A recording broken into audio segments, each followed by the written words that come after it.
नमस्कार, मेरा नाम है डॉक्टर पुरुधमन और आज इस वीडियो में हम बात करने वाले हैं किडनी इन्फेक्शन के बारे में। इस किडनी इन्फेक्शन को समझने की कोशिश करेंगे कि किडनी इन्फेक्शन किस किस तरह से हो जाता है और ये किस तरह से किडनी को नुकसान पहुंचाता है कि किडनी लेवल, यूरिया लेवल हमारा बढ़ना शुरू हो जाता है। तो शुरुआत करते हैं सबसे पहले अपने शरीर को समझने से। हमारे पास दो किडनी हैं और दोनों ही किडनी हमारी बॉडी में यूरिन बनाने का काम कर रही हैं और इस जो यूरिन बन रहा है उसको हम पहले स्टोर करते हैं अपने यूरिनरी ब्लैडर में और फिर हम उसको एक्सक्रीट आउट कर देते हैं बॉडी से बाहर। अब अगर किसी भी तरीके से, क्योंकि इन्फेक्शन हमारी बॉडी में इतना आराम से होता नहीं है, बाहर है, अगर कोई इन्फेक्शन हमारी बॉडी में चला जाए और हमारे डिफेंस सिस्टम को क्रॉस कर जाए और वो ऊपर पहुंचता पहुंचता हमारी किडनी में चला जाए तो वहां पर वो फैलना शुरू कर सकता है। अगर वो फैलना वहां पे शुरू करता है तो इन्फेक्शन की वजह से वहां पे पस पड़नी शुरू हो जाती है। अब इस पस पड़ने से क्या हुआ कि वहां पर जो फंक्शन है, वहां का जो स्ट्रक्चर है किडनी के अंदर का, वो खराब होना शुरू हो गया, वो गलना शुरू हो गया। और जैसे जैसे किडनी का अंदर का स्ट्रक्चर खराब होना शुरू होता है, किडनी की जो काम करने की क्षमता है वो गिरनी शुरू हो जाती है, जिसकी वजह से जो किडनी को उसने बाहर निकालना है, यूरिया को बॉडी से बाहर निकालना है, वो नहीं निकाल पाती। और रिजल्ट क्या होता है कि किडनी लेवल, यूरिया लेवल हमारे ब्लड में बढ़ना शुरू हो जाता है, इकट्ठा होना शुरू हो जाता है।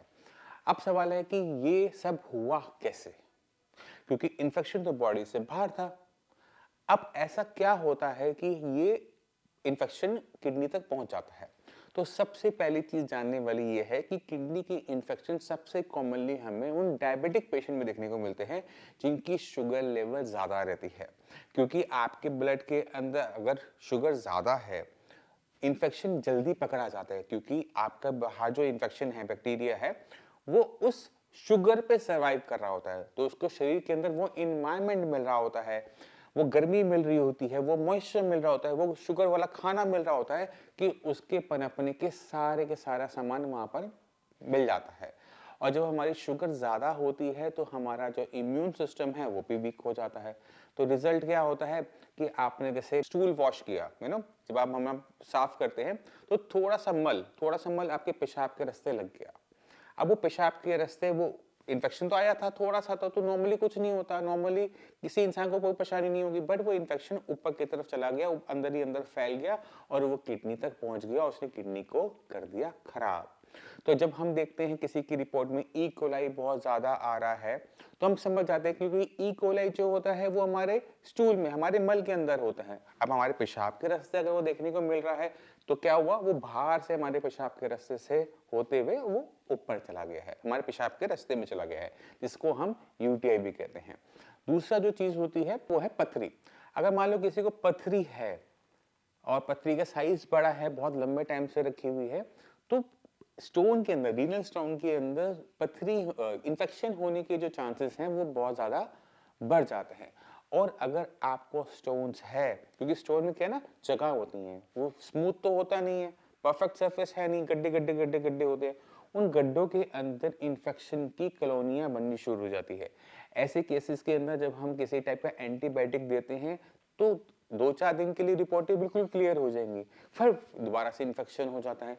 क्योंकि जो किडनी के अंदर स्टोन है ना, वो कुछ ना कुछ बैक्टीरिया को बचाए रखता है, जिससे क्या होता है कि वो बार बार निकलता है, बार बार अपनी संख्या बढ़ाता है और बार बार पेशेंट को परेशान करता है।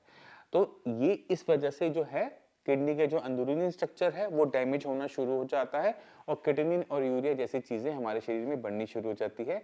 और धीरे धीरे अगर हम इसका ध्यान ना रखें तो हमें डायलिसिस या ट्रांसप्लांट के बारे में सोचना पड़ता है। कभी कभार डॉक्टर्स क्या करते हैं, जब हमें पता है कि इन्फेक्शन ठीक नहीं हो रहा है एंटीबायोटिक की वजह से, तो किडनी को भी निकाल दिया जाता है, क्योंकि उससे और नुकसान हो जाता है। किडनी अगर सड़ना शुरू हो गई तो वो क्या करेगी, वो सेप्सिस बना देगी, पेशेंट की जान को खतरा हो जाएगा। तो जहां पर इन्फेक्शन बहुत ज्यादा बढ़ गया है, ठीक नहीं हो रहा है, कोई ऑप्शन नहीं है, तो वहां पर एक सिंगल किडनी को निकालने का भी ऑप्शन डॉक्टर्स अपने हाथ में लेके चलते हैं। अब सवाल यह है कि हम इससे बच कैसे सकते हैं?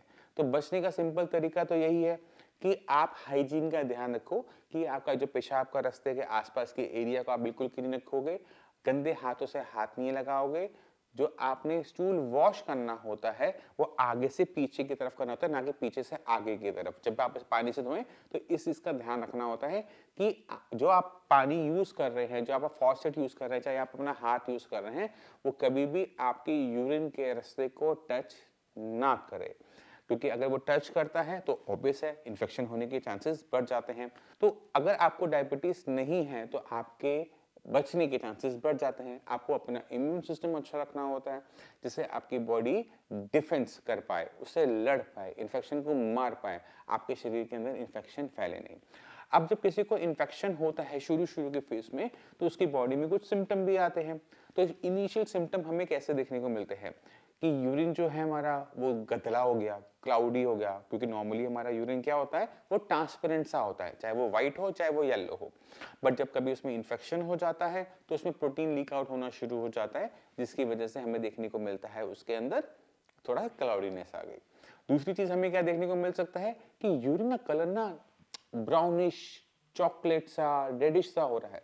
अगर आपका यूरिन का कलर ब्राउन, रेडिश, कोई भी कलर हो रहा है other than white and yellow, तो वो इन्फेक्शन को डिनोट कर रहा है, वो बता रहा है कि आपकी बॉडी में कुछ ना कुछ गलत है और इन्फेक्शन होने के चांसेस ज्यादा होते हैं। अगर आपको बहुत तेज बुखार आ रहा है, 102, 103, 104 का बुखार आ रहा है, तो इन्फेक्शन की वजह से बुखार आ रहा है और हाई ग्रेड फीवर होता है, वो भी डिनोट करता है कि इन्फेक्शन हो रहा है। अगर आपको यूरिन बार बार जाना पड़ता है तो भी वो साइन बता रहा है कि कुछ ना कुछ गलत है आपकी यूरिनरी सिस्टम के साथ। तो ये छोटे छोटे सिम्टम होते हैं जिनका हमें ध्यान रखना होता है, हर किसी को ध्यान रखना होता है। जरूरी नहीं कि पेशेंट होने पे ध्यान रखोगे, नहीं, अगर आप नॉर्मल इंसान भी हो, हेल्दी इंसान भी हो, तो इन्फेक्शन आपको हो सकता है, राइट। तो अगर आपको ये सारी चीजें पता होंगी तो आपके लिए उसका ध्यान रखना भी आसान हो जाएगा।